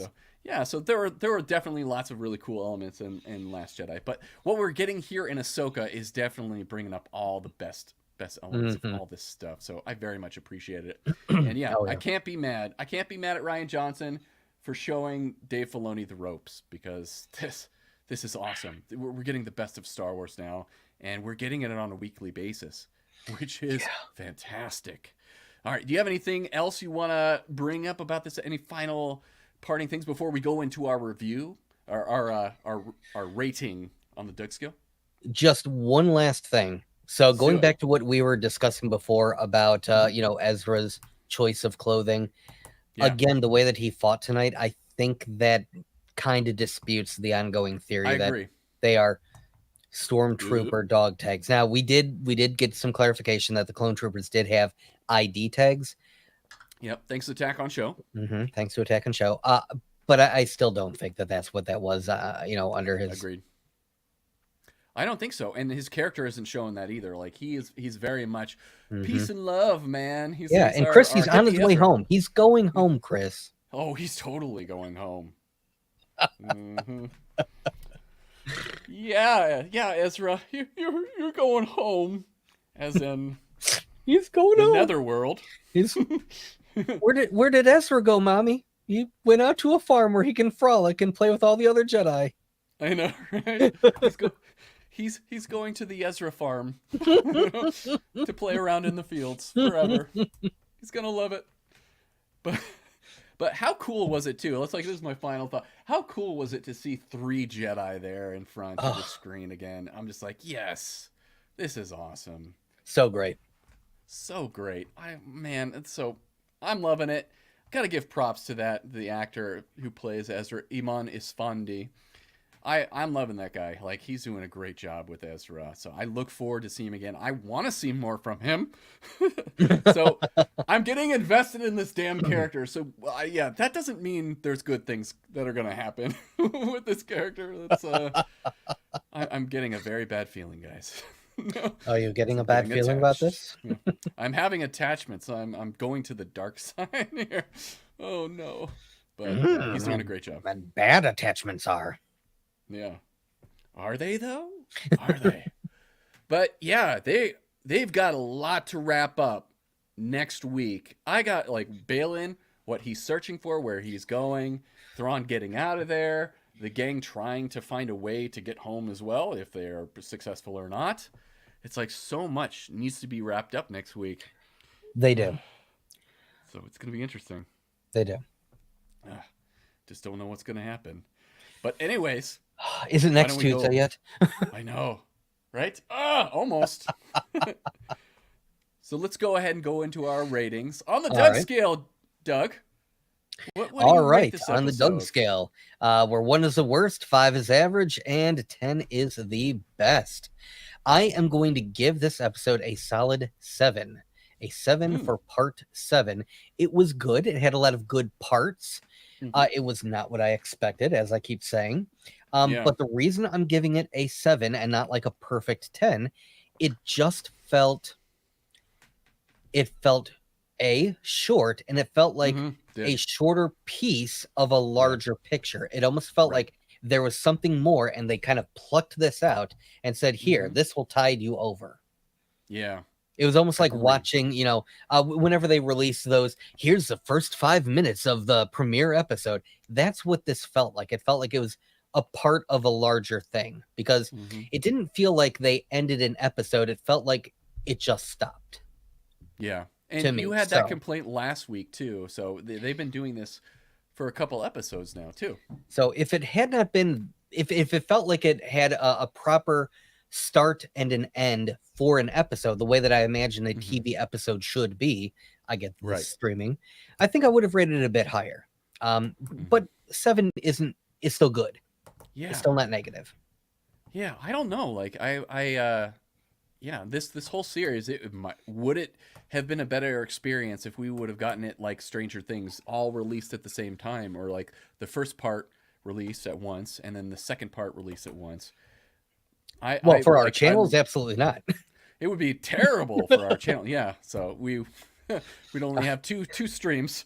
I need the attention. Num num num num num. Come on. All that stuff. Yeah. So, but yeah, I mean, I think that it was definitely designed to be watched all as one piece, and that is definitely hurting this series when it comes to watching it week to week. And I can't dispute that with you, Doug, and I can't dispute that with Attack on Show. That does bring down the episode as a singular episode, as a solo episode. It's definitely not as good as some of the ones that we've seen. I'm still very much enjoying. I'm loving a lot of these things. I'm loving how they're utilizing the characters. I'm having a fun time. I'm here for the ride. The effects are just amazing. They did not spare expenses with this. No spare. No. I did not spare expenses with this. So. And every Thrawn scene was amazing. Yeah. I think I lost the... Can you say something, Doug? Hello? Can you hear me? Oh, no, yeah. What? I can't hear anything. Oh, Siri's going off. Technical difficulties, guys. Siri is trying... I said seriously, and Siri came up. No, stop! No, I will not. Leave me alone. This is fun. All right, can you say something, Doug? Okay, can you hear me? I can hear you now. Sorry about that. Okay, sweet. So Siri just likes to pop up every once in a while, and it cuts out my audio. Fun Wonderful. thing I just found. But did you mean to bring that? Okay. I was about to say, did you mean to bring that chat back up? Yeah. So, yeah, I very much enjoyed this episode. I thought there was a lot of things that were a lot of fun with it, and once again, cinematic, just beautifully done. every time I see this on my screen here or on the TV, I'm like, it's got to be bigger. I got to see this bigger. I want to see this in a theater. So it would be really cool if they just announced for the finale that we're going to stream the whole thing up here for you guys. The whole thing. I would totally go to that. I would too. I would sit through however many hours that would be. I would definitely be there for all. I mean, give that. me an intermission. Take all my money. Yeah. Yeah. Give me an intermission, but put it up on an IMAX screen, and Yep. Couple pee breaks here and there. Yeah. So yeah. I promise I will not bring the big, huge bag of discount popcorn. I'll buy it from the concession stand. Just give me my Star Wars. Don't get a popcorn tin, Doug. Don't do it. Just okay. Don't do I promise. So, for me, I'm probably gonna rate this one. Where am I sitting? I'm gonna say 7.5 out of 10 for me. I did enjoy it, and it's definitely worth a watch. And once we see next week's episode, I will definitely, we'll see what the whole series will give us. But yeah, it's all good to me. Oh, you know what? I actually can't wait for that. I might have to go and rewatch all the episodes like in one huge chunk. I think so. I think I'm assuming probably that I have time. Yeah. There's always time for Star Wars, Doug. Always.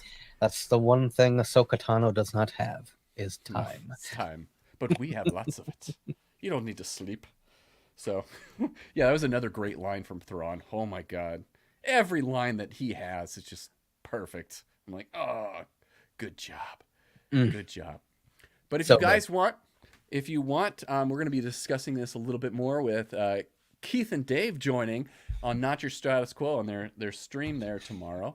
Are we going at 5:30 or 5 o'clock? 5:30, I think, right? Because don't you have some things to... I can come on early tomorrow. Oh. So if you guys want to go at 5, I'm totally down. Whatever time you guys want.